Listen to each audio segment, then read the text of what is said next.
Olá para você que acompanha a programação da TV Evangelizar.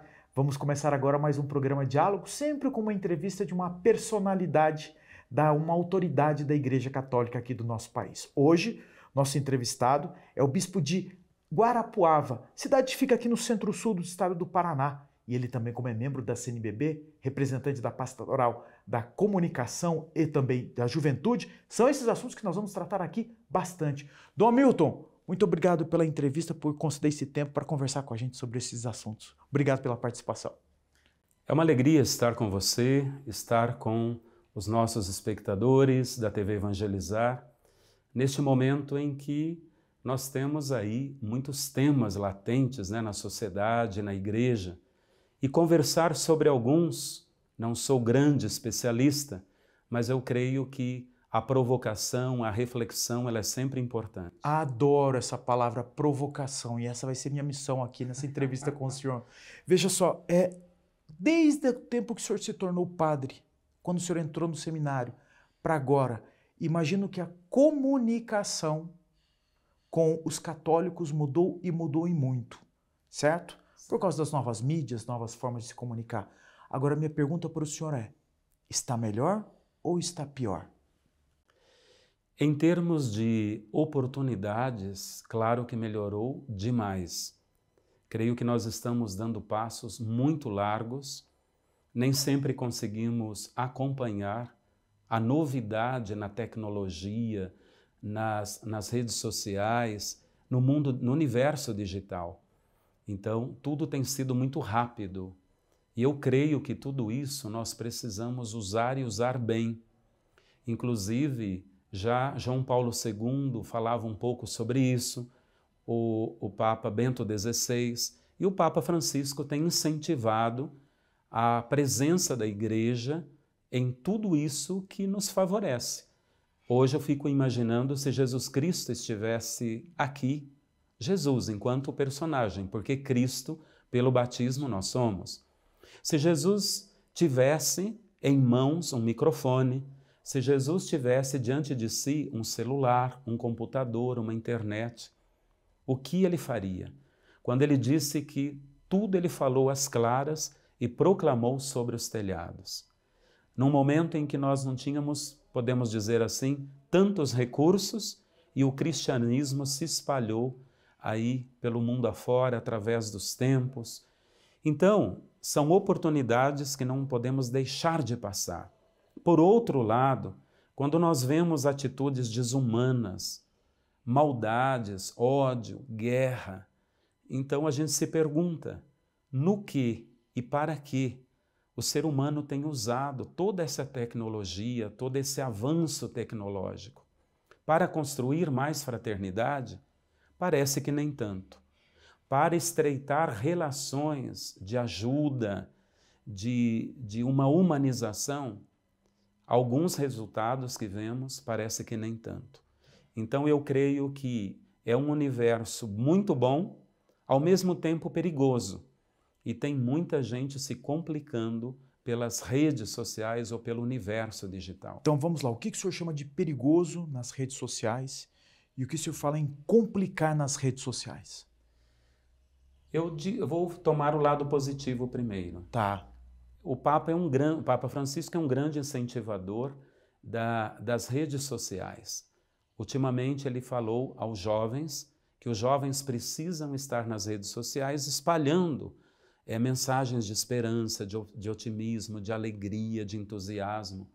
Isso que vale para os jovens, vale para todas as pessoas. Então, comunicar na verdade e a partir dela e para a verdade, eu creio que esta é a base da comunicação. Então, se nós abraçarmos a causa do Evangelho, nós estamos espalhando bem. Ajudar uma humanidade cansada, decaída, triste, sem expectativas, sem sonhos, tudo que nós pudermos fazer a partir da palavra de Deus, de Jesus Cristo, o Evangelho, o Magistério, para ajudar a humanidade a caminhar melhor, a dar respostas, mas com solidez, é por aí. Por outro lado, nós temos grupos semeando discórdia, divisões, ódio, mentiras. Grupos católicos, Grupos inclusive. católicos. Antes, nós ficávamos procurando grupos fora da igreja. E muitas vezes se alegou que pessoas de outras religiões, outras denominações cristãs, fossem inimigas da Igreja Católica. Hoje nós estamos vendo que muitos inimigos estão dentro da igreja, inclusive contra o magistério do Papa Francisco. Sim. E não leem, não têm informações mais esclarecidas ou não buscam, vão pelo senso comum ou por aquilo que recebem enquanto uma manchete, um slogan. Então, por aí, muita gente se complicando. Também outros grupos que exploram pessoas, né? Abusos, alguns bate-papos com pessoas desconhecidas. Nós temos matrimônios, casamentos sendo ameaçados. Né? Nós temos o universo pornográfico gerando divisões, aguçando situações que o ser humano que já fez uma opção de vida, uma vocação específica, não condiz. Bom, eu resumo naquela expressão do apóstolo Paulo. Para nós cristãos, católicos, cristãos, tudo podemos, mas nem tudo nos convém. Me chamou a atenção uma fala do senhor, que o senhor falou assim, que até um ensinamento do Papa Francisco, de fazer com que os jovens espalhem a boa nova pelas redes sociais. Mas eu compreendo essa fala do senhor, mas ela me traz uma outra preocupação que o senhor acabou abordando indiretamente, que dentro da própria igreja, a rede social ela permite que a gente ouça vozes discordantes, e discordantes até de uma forma conflituosa ao que prega a igreja, desde a CNBB até o Papa Francisco, dentro da própria igreja. Então eu pergunto, e hoje tem muita gente que ouve e dialoga com essas pessoas nas redes sociais que se dizem católicas, ainda que vão contra o Papa Francisco, ainda vão contra o que diz o próprio padre, o bispo da sua diocese. Então eu falo para o senhor, que igreja é essa? Quem são esses influenciadores, ou esses sites, ou esses centros que estão na internet, que fazem e usam o nome da Igreja Católica? E por que a Igreja Católica não toma providências, por que não jurídicas, contra essas pessoas que usam o nome da igreja? Em primeiro lugar, nós precisamos definir o que é o catolicismo. Porque dentro do cristianismo, nós temos o protestantismo, nós temos o anglicanismo, nós temos várias denominações, nós temos os evangélicos, as igrejas pentecostais, neopentecostais, temos muitas denominações. A Igreja Católica, nós a definimos a partir de 3 elementos ou 3 dimensões nas quais ela se fundamenta. A revelação, que é a Sagrada Escritura, a tradição é aquilo que não entrou na Bíblia, mas está aí no início do cristianismo e nós precisamos escutar. Aqui nós temos os chamados santos padres da igreja, muitos são canonizados, né? Como São João Crisóstomo, São Basílio Magno e por aí vai. E nós temos o magistério. Então a Igreja Católica, para eu dizer que sou católico, eu preciso viver nessa comunhão. A unidade ela é garantida por Jesus Cristo. Ele é a unidade, porque a Santíssima Trindade é para nós o referencial de um Deus unitrino. Nós professamos a fé numa igreja una e trina. Jesus Cristo, ele garante essa unidade a partir da sua encarnação, vida, paixão, morte e ressurreição. Precisamos não quebrar. O grande desafio é que nós não quebremos essa unidade. Quando nós quebramos, fica muito difícil a caminhada. Então, quando falamos de comunhão, estamos falando de sinodalidade, e comunhão, ela entra em primeiro lugar dentro do tema, comum união. Não basta apenas nós caminharmos juntos, nós precisamos estar tendo um ideal. Agora é bonito, as diferenças. O apóstolo Paulo diz que nós temos, é o mesmo Espírito, mas os carismas são diferentes, os ministérios, os dons são diferentes. Isto é um colorido, é uma riqueza na igreja. O que está acontecendo hoje, que nós não estamos sabendo escutar, é uma intolerância e um desrespeito muito grande a quem pensa diferente de mim. Enquanto um contexto social até é compreensível, mas dentro da igreja, em se tratando de uma unidade, carta de Paulo a Efésios, O que era dividido, Cristo uniu. O muro da separação já foi vencido. Eu não tenho o direito de dividir a igreja, porque o Espírito unifica, congrega, converge. O Espírito que divide não pode ser o Espírito Santo, que é o amor, senão nós voltamos à Torre de Babel. Lembra o mito ali, a metáfora da Torre de Babel? Enquanto estavam unidos e tinham um objetivo comum, caminharam, construindo a ponte. Na medida em que cada um colocou a sua ideia ou os interesses se tornaram maiores do que o ideal, começou a despencar essa torre. O Espírito Santo, retomado nessa linguagem por Lucas, o evangelista Lucas, né, que traz Pentecostes, a questão da língua, a questão do amor, a questão do fogo, mostra que nós não temos o direito de dividir o que Cristo uniu numa igreja que já perpassa mais de 2000 anos de história. Claro que em todos os momentos houveram situações de divisão. Olha as heresias já no começo dela, e foram vencidas. Muitas heresias já vencidas parece que estão voltando hoje.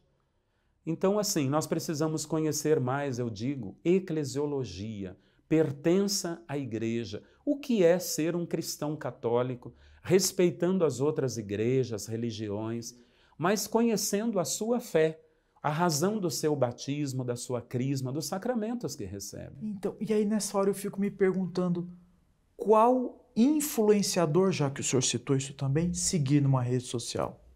Qual é aquele realmente que diz respeito e que está de acordo com aquilo que a igreja prega no seu dia a dia? E qual aquele que está dizendo aquilo que eu gostaria de ouvir? Então, por isso que sempre vem a dúvida, sabe, Dom? Todos esses influenciadores estão aptos a fazer esse papel? Em primeiro lugar, precisaria-se ter um grande conhecimento de Sagrada Escritura, de tradição da igreja. Tradição é diferente de tradicionalismo. Tem muita gente confundindo as palavras. Então explica pra gente.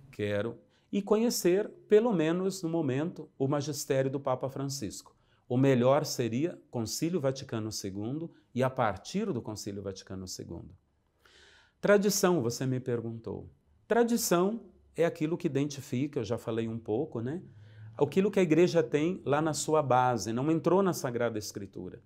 Mas nós temos uma vivência. Olha Santo Inácio de Antioquia. Foi ele que deu o nome de católica à nossa igreja. Pouca gente sabe disso. Onde está a palavra católica na Sagrada Escritura? Não está. Em Atos dos Apóstolos, no capítulo 9, nós temos pela primeira vez a denominação da comunidade cristã, caminho. Depois aparecerá outras vezes, em Antioquia. No capítulo 11 de Atos dos Apóstolos, 2 capítulos depois, eles são chamados pela primeira vez de cristãos. Então, quem seguia o Nazareno fazia caminho. Agora já não faz mais caminho, já são identificados com ele, já são cristãos. Em Antioquia também. Antioquia foi o berço da nossa identidade. No início aí do século II, mais ou menos no ano 110, 112, Santo Inácio de Antioquia é martirizado.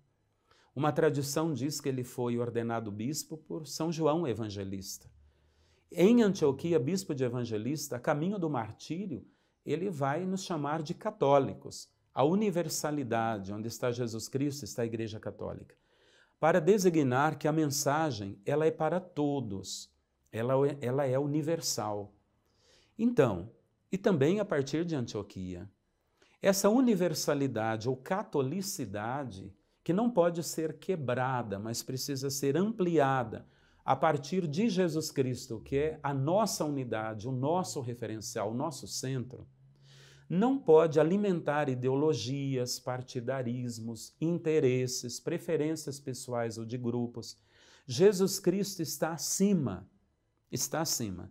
E o Evangelho me ajuda a dialogar com as culturas, com as preferências, com grupos, mas eu não posso substituir as coisas.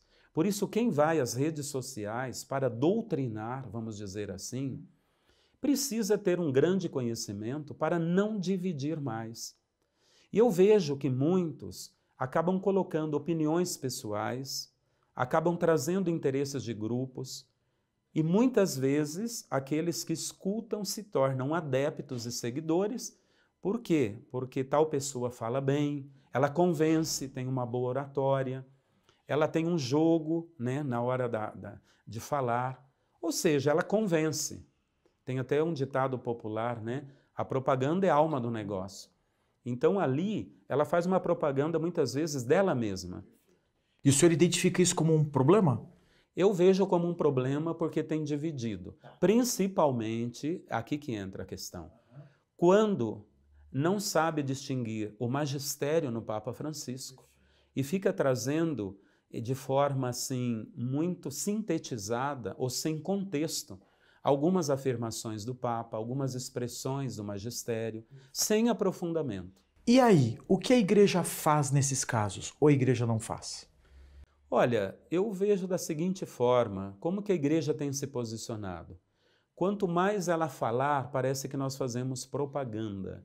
Aquilo que é de Deus perdura, aquilo que não é de Deus acaba por si mesmo. Então eu sinto que a igreja, os que estão mais à frente, né?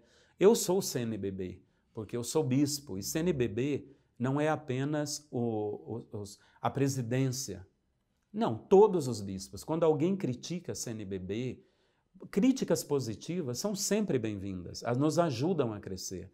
Mas críticas negativas, sem fundamento, ou apenas colocando um slogan e vai repetindo esse slogan, então nós estamos colocando todos os bispos no mesmo pacote, eu diria. Então, que nós pensamos diferentes, de forma diferente dentro da CNBB, claro, nós somos seres humanos. Nós temos uma história diferente, nós temos dioceses com histórias diferentes, mas nós temos muito mais pontos que nos unem e um esforço para viver essa colegialidade com o Papa Francisco e essa comunhão entre nós com o povo de Deus, do que divergências enquanto ser humano que eu posso pensar diferente. Então o senhor, como membro da Pastoral de Comunicação da CNBB agora, o senhor está revelando para a gente que a estratégia é essa. E quando a igreja identificar que existe um influenciador que usa uma terminologia que não está de acordo, a estratégia então é ignorar, não é confrontar esse influenciador, é isso? Olha, alguns momentos de confronto, a não ser que isso cause algo tão grande, um estardalhaço, né, como se diz, um escândalo, a pessoa pode ser chamada, e até isso é uma metodologia do Evangelho, chame a pessoa, converse, chame mais uma se ela não se abriu. Então, assim, a metodologia é escuta, é diálogo, senão nós não conseguimos. O confronto pelo confronto gera violência, olha como nós estamos no mundo, nas famílias, na própria igreja. A violência gera mais violência no confronto.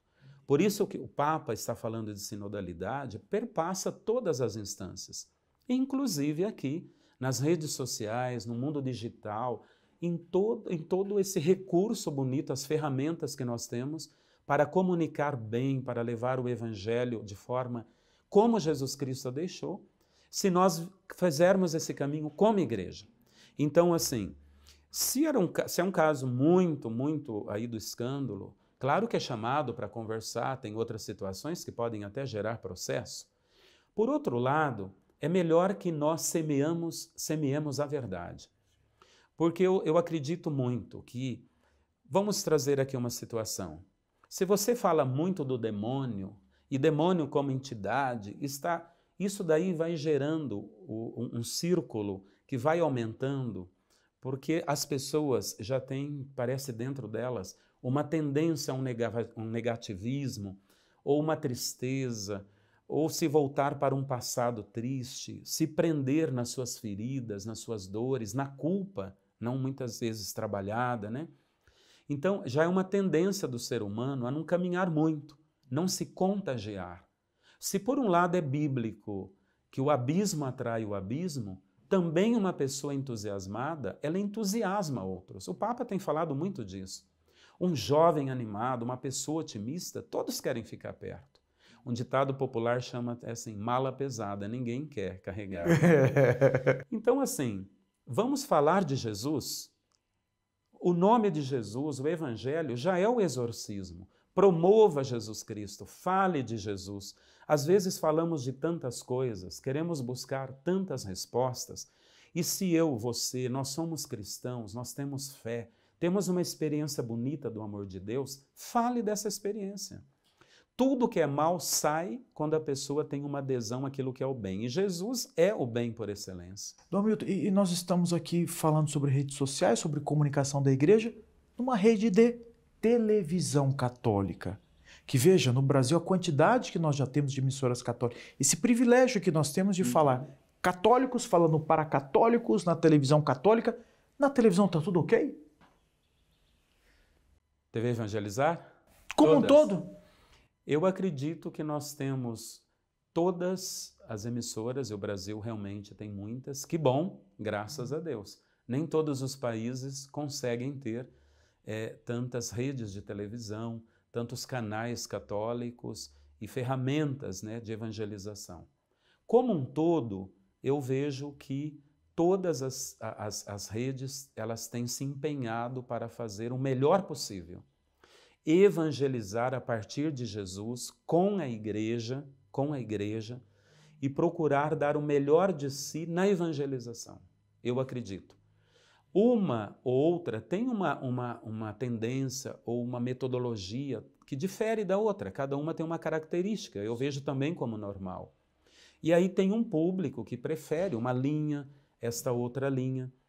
Agora, fazendo parte da Comissão da Comunicação Social, e nós temos a Signes TV, o que nós queremos não é uma unificação, mas nós temos o mesmo objetivo. Se temos o mesmo objetivo, no que podemos nos unir mais para congregar, para apostar mesmo na comunhão, participação em vista da missão. Esse tema da sinodalidade é provocante também nesse universo. Então, nós estamos no caminho certo, mas, claro, não somos perfeitos, precisamos melhorar cada vez mais. E quando eu digo melhorar, precisamos nos voltar à comunhão em vista da unidade. Nesse momento, não se trata de um slogan. Unidade, sinodalidade não é uma palavra, é um caminho, é uma atitude, é uma postura que a igreja assume, por isso muita gente não tem entendido o Papa Francisco. Elas querem, respondi o questionário, agora a igreja vai juntar tudo que foi falado, a igreja vai colocar no liquidificador e vai dar uma resposta para tudo? Não. A igreja tem tradição, tem uma história, tem um caminho, mais de 2000 anos. O Papa está fazendo com que entendamos que sinodalidade não é algo agora que se decide isto ou aquilo segundo a necessidade da humanidade ou temas na linha da moral, da ética, da sexualidade, do celibato dos padres, das mulheres, mais atuação na igreja, tudo isso está em pauta. Porém, o mais importante, e os bispos sinodais que estiveram agora em Roma, né, como o presidente da CNBB, o Dom Jaime e outros, foi importante essa primeira etapa, porque a escuta perpassou. Nós estamos aprofundando o que é escuta. Sim, mas deixa eu aproveitar essa deixa do senhor e falar sobre comunicação, porque para o público externo que chegou desse sínodo, foi muito, acredito eu, é uma opinião particular minha, foi uma coisa muito restrita. E restrito, por exemplo, a alguns costumes mais liberais da sociedade atual. E isso acabou passando nos jornais, nas televisões, no rádio, e deu a impressão de que, neste momento, estamos tratando apenas o seguinte, o casamento, o segundo casamento, a aceitação do segundo casamento na igreja, a aceitação de homossexuais dentro da igreja, e só isso, nada mais. Aí vem a pergunta para o senhor. Isso é um erro de quem produz a notícia? Nós, jornalistas que estamos lá? Ou é um erro da igreja que não está sabendo realmente passar o que é necessário para nós que fazemos a notícia? Eu vejo que, não sei se existe um erro, mas existe um conceito já formado na cabeça do ser humano que ele não parte do ser, ele já quer o resultado imediato, é o fazer. Nós somos ativistas demais, nós visamos a eficácia das coisas, nós queremos resultados práticos.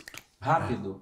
Você quer sempre a definição. Pode ou não pode? Sim ou não? E agora? Agora, por exemplo, liturgia. Eu trabalhei muito com a liturgia, gosto muito, né? no passado, mas sempre era assim, é litúrgico ou não é litúrgico? Fazer uma reflexão, uma provocação, levar a pensar, ninguém tem paciência. Estudar a liturgia, o mistério, a mistagogia. Eu posso ou não posso fazer isso ou aquilo? Isso é litúrgico ou não? Então, nós ficamos muito nos detalhes, não entramos na essência. Nesse momento, eu vejo o caminho da mistagogia, e o Papa Francisco é um mistagogo, e é um Papa da mistagogia, do querigma. Isso já está na Evangelii Gaudium, nós ainda não compreendemos essa profundidade do Papa Francisco como um bom e grande jesuíta, seguidor de Santo Inácio de Loyola, né? Então, nós precisamos primeiro adentrar, porque também sinodalidade ficou reduzida num termo, caminhar juntos. Tudo é só caminhar juntos. Então, aqui caminhar juntos significa eu escuto o outro, mas eu vou aderir àquilo que o outro pensa ou quer. Se nós estamos falando de religião, eu acabei de falar nós temos Bíblia, nós temos teologia, nós temos tradição, nós temos magistério. Todos os temas atuais, claro que a igreja quer dar resposta, mas ela precisa dar respostas à luz da fé, à luz da teologia, à luz do magistério, à luz da tradição e à luz da Sagrada Escritura. Então, resultados práticos, eles não vêm rapidamente. Por isso o Papa insiste que não é uma terminologia. Nós precisamos primeiro ter presente que sentar e escutar, dali já vão brotando respostas. O ser humano hoje fala muito, ele não tem paciência para escutar. Ele quer alguém que o escute, mas ninguém quer escutar o outro. É o mundo do barulho, né? Então, se você pegar os temas que vieram agora, olha, são os mesmos na época de Amoris Laetitia. São temas velhos ou antigos, revestidos ao longo dos processos da igreja. Então, quando nós temos aí um momento que parece decisivo, como um sínodo, ele vai decidir algo. Vai decidir? Vai mesmo. Então, ou ele vai nos ajudar a caminhar melhor para que as respostas se deem ao longo do caminho, que é um processo. Então, nós estamos querendo coisas práticas. E aqui eu encerro, pelo menos essa fala, com uma expressão do Papa Francisco. O sínodo, essa assembleia, não é um parlamento, não é um encontro parlamentar, onde nós trazemos temas vários, sobretudo alguns complexos, e agora a igreja reza, escuta, define e ela já traz, então, um resultado concreto. Se for dessa forma, nós ficaremos sempre frustrados. Frustrados. Como agora saiu um relatório síntese de praticamente um mês, né? Quase um mês que se reuniram em Roma. E o que foi trazido? Foi trazido sobre o rosto da sinodalidade, onde se apresenta. Quem são os que são responsáveis por essa sinodalidade? Né? Missionários, discípulos de toda a igreja, quem caminha com ela. E, por fim, onde se dialoga, que pode encontrar respostas. Então, muita gente achou que já ia sair alguma coisa em vista da Assembleia Extraordinária que nós teremos agora em 2024, outubro do ano que vem. Mas é um caminho, Se eu entender o que é sinodalidade, a conversão vai acontecendo. Quem está aí, por exemplo, à frente de uma diocese, uma congregação religiosa, nós estamos refletindo muito. Quais são os sinais que já temos e onde precisamos crescer? É o que eu tenho feito aqui na nossa diocese de Guarapuava. Como todo religioso católico, todo padre, todo bispo, eu sempre fico impressionado quando eu começo a ver como eles estudam. E o senhor tem formação em psicologia, história, tem também filosofia, e eu vi ali também uma particularidade, a parapsicologia. Aí eu falei, opa, o que é isso? Um padre, um bispo, parapsicólogo, o que é isso? Vou aqui definir. Eu fiz vários cursos rápidos com o Padre Quevedo, o famoso Padre Quevedo, né? E sentimos muita falta dele hoje, que era, se não o maior, um dos maiores para esse tema aqui no Brasil, o Padre Quevedo. Depois eu fiz uma pós-graduação com ele, né? E nessa pós-graduação eu pude aprofundar temas. Eu sempre fui muito curioso sobre o mistério, sobre o pós-morte, né? Eu sempre gostei muito desse assunto. E a pós-graduação, ela me ajudou a aprofundar o tema, fiquei 10 dias nesse curso com ele, passei a ler, a aprofundar. Quando eu tive mais tempo, eu repassava umas 20 horas desse curso, até para ajudar a entender o que é do além e o que é do aquém. Porque muitas vezes nós não sabemos explicar e nós somos movidos pelo medo. Eu tenho medo de duvidar, então eu já atribuo ao além. E aí nós vamos criando. O Brasil é um dos países, se não o mais supersticioso. Então nós temos muitas superstições dentro da nossa fé, isso de certa forma nos prejudica. Também nós temos aí um caminho na dimensão platônica, né? Santo Agostinho, podemos dizer assim, ele cristianizou Platão, Santo Tomás de Aquino, Aristóteles, essa influência grega nos dividiu muito, questão corpo, alma, e aqui não tivemos o aprofundamento judaico. O cristianismo não veio do mundo grego, veio do mundo judaico, onde corpo e alma é um elemento único, é o ser humano como um todo. O apóstolo Paulo até nos fala de corpo, alma, espírito. Em suma, a parapsicologia me ajudou a ter mais claro o que é que o ser humano já possui como dom, graça de Deus, e que ele pode provocar naturalmente, e quando ele está num desequilíbrio. Num desequilíbrio, a questão do transe, a questão de surtar, que a gente diz, né? O que a mente é capaz de provocar, que é do aquém, não é do além. Alguém que está assistindo, está vendo, pode atribuir.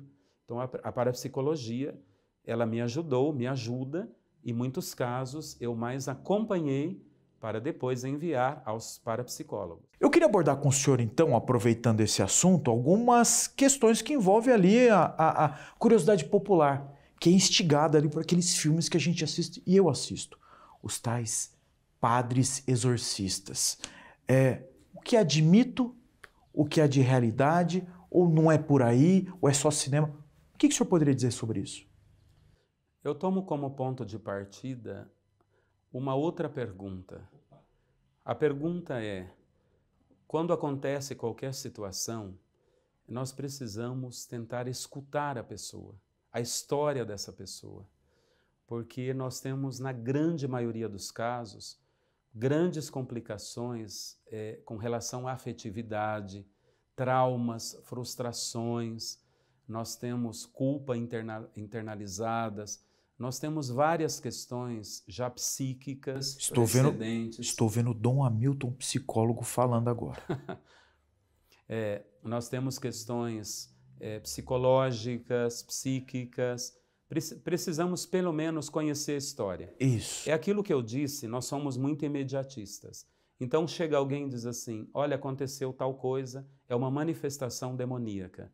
Então, como nós não paramos para analisar, não sabemos também, nós preferimos jogar para o além do que nos aproximar da pessoa, escutar a pessoa, o que está acontecendo. Até o problema interno. Pronto. Eu já fiz muitos atendimentos e a primeira coisa eu digo, conte a sua história. Então você precisa ajudar a pessoa e aqui todos os casos que eu acompanhei, eu cheguei à conclusão de grandes feridas, grandes questões dolorosas. Problemas internos. Internos, não resolvidos. Isso acumulou de tal forma que a pessoa não aguenta. É uma panela de pressão, o ser humano é uma panela de pressão. Deixa eu falar uma coisa importante, saber ouvir, né? Precisamos ouvir. Olha, tudo caímos em sinodalidade. Sim, sim. Escuta. Olha, o Papa é espetacular. O momento é de escuta. Nesse imediatismo, nesses resultados imediatos, nesses slogans, sem saber de onde surgem, por que estão dizendo isso. Ou seja, no mundo da informação, e nós estamos já dando resultados tão desinformados, escuta, aprofundamento, e aqui é a história da pessoa. Uhum. Quando você vai ouvir a pessoa, você vai ver que o exorcismo, ele não vai partir, na grande maioria dos casos, de expulsar uma entidade. Você vai ajudar ela a se libertar de muitos traumas, muitas situações não resolvidas. Talvez só de escutar e acolher, ela já ficará curada. ela nem precisará de um profissional, que eu creio que é importantíssimo, né? Um psicólogo, um terapeuta, também um psiquiatra, em outros casos. Sim. Dependendo aí dos fenômenos, precisará também de um parapsicólogo para acompanhar. Mas você vai ver que só de verbalizar uma situação, que ninguém a escuta, isso daí já é um processo curativo e já expulsa muitos demônios. É o tal do demônio interno. Sim. Olha, Jesus disse assim, o mal não é aquilo que está fora, é aquilo que o ser humano cria dentro dele. E no Evangelho de Marcos, ele cita 12 demônios que se cria dentro de si. Em Mateus aparece o mesmo texto, um número menor, mas em Marcos, o evangelista agora do ano B que vamos iniciar. Entendi. Então nós precisamos ter muita cautela de, já dando resultados, ou o diagnóstico. Quando alguém me procura ou me liga e diz assim, eu gostaria que o senhor conversasse com uma pessoa que está endemoniada. Ela já deu o resultado. O problema é esse. Ela está querendo que eu passe a receita do remédio, ou seja, expulsar. Você escutou a pessoa, você a conhece? Não. Mas por aquilo que ela está manifestando é demoníaco. Mas como que você sabe? Então existem muitas situações que nós precisamos de profissionais e muitas que não precisamos. Jesus disse, quem crer em mim farão coisas maiores do que eu. Hoje o grande milagre passa pela acolhida, pela escuta, pela proximidade, pelo diálogo. Aqui muita coisa é expulsa, o exorcismo já está aqui. Perfeito. E falando das coisas boas, falando de Deus, de Jesus Cristo, é a base da nossa fé, é onde apostamos a nossa vida. Dom Hamilton do céu, eu teria muito mais assuntos aqui para lidar para o senhor, então desde já fica um convite para um segundo bate-papo com o senhor. Pode ser? Pode. Mas o senhor tem mais um tempinho para conversar de repente? O senhor colocar um ponto que eu tenho interrompido o senhor, agora diretamente com o nosso telespectador. Vou deixar o senhor sem perguntas, para falar à vontade agora com o nosso telespectador. Uhum. Eu deixo uma mensagem final que é uma mensagem de muita esperança. Eu vejo muitas pessoas apáticas, tristes, desanimadas.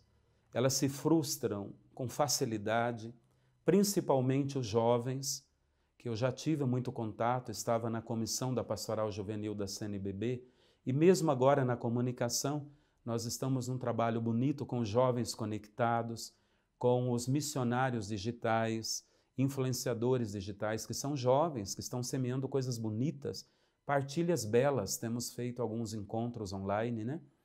E temos muita gente semeando coisas boas nas redes sociais. Mas no nosso dia a dia temos encontrado muitas pessoas, como se diz, para baixo. Pessoas que puxam para trás. O Papa, ele insiste muito. Precisamos sair da conservação, do mesmismo. O cristão, ele precisa ter, não é um otimismo exagerado, sem chão, mas é uma alegria do Evangelho que contagia as pessoas. Que quando alguém olhe para você, diga assim, puxa vida, tem alguma coisa em você, você sofre, tem uma cruz pesada, a sua história a gente conhece, mas você tem uma alegria aí dentro de você, você tem uma força, que não vem da pessoa, vem da sua fé, vem da sua intimidade com Jesus, vem do cultivo da fé, através da palavra, da escuta, da oração na palavra de Deus, dos sacramentos, da prática cristã, da vida em comunidade, da Santa Missa. Quando não tem, eu tenho aqui na diocese, tem o culto, a celebração da palavra, né? Uma vez ao mês, mas as pessoas se reúnem, do encontro da comunidade, de se interessar uns pelos outros. Em todos os sentidos, a vida tem várias dimensões. Então, vamos ajudar quem está sem sentido na vida, vamos ser uma presença de esperança e de alegria. Vamos ser cristãos com mais convicção da nossa fé. Um dia um professor disse assim, às vezes queremos ser muito católicos e somos pouco cristãos. Se eu buscar Jesus Cristo, o Evangelho, automaticamente o meu catolicismo ficará mais forte. E o que é ser católico? É ser universal. Como eu vou ter um diálogo universal se eu não consigo dialogar comigo mesmo e até com quem está do meu lado? Como ajudar o irmão que está caído? Como eu pedir mais empatia, solidariedade com o outro, se eu fico fechado no meu pequeno mundo? quando eu participo de uma igreja católica universal, quando nós temos guerras em tantos lugares do mundo, nós temos tantas doenças por aí ou outras situações. Não caia no pessimismo. À luz da fé, busque olhar para frente, acreditar que existe uma força maior, mas também existe um compromisso. Cada um deve fazer a sua parte. Deus não faz a nossa. Eu costumo dizer que Ele faz a metade. A outra metade, Ele me fortalece, Ele me sustenta, Ele me motiva. Mas eu preciso ser protagonista da história como igreja. Sentido de igreja. A igreja me garante uma força tal. E eu encerro com uma expressão de Dom Helder Câmara. Sozinho somos pétalas, juntos somos uma flor, uma rosa, com perfume, com beleza, com consistência. E é isso que as pessoas buscam, essa beleza da comunidade, da igreja enquanto um todo. Vamos apostar mais nessa força que já tem mais de 2000 anos? Fazemos parte de um retalho da história. E eu preciso dar a minha colaboração bonita, como igreja, como cristão, porque Deus é a nossa força e juntos somos mais para transformar o mundo. Justiça, fraternidade, amor, paz, quanta coisa bonita precisamos. Perfeito. Dom Hamilton, muito obrigado por essa entrevista, muito obrigado por esse bate-papo, já fica o convite para uma próxima oportunidade. E a você de casa, obrigado pela companhia e até o próximo diálogo, tá bom? Até a próxima.